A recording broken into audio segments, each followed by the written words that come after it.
நாங்கள் புது போன் கட்டுவும் வாங்கி இருக்கிறார்.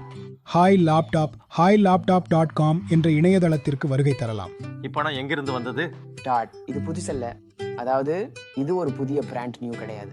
உனக்கு புதிய லேப்டாப் வாங்கிக்கிட்டு அப்பாவுக்கு 2ஆம் கை பொருள் ஒட்டி இருக்கிற .com. இது 2ஆம் கை கிடையாது, அது முற்றிலும் புதிது. புதியது கிடையாது, 2ஆம் கை கிடையாது. அப்போ அது என்ன? அது ரிஃபர்பிஷ்டு.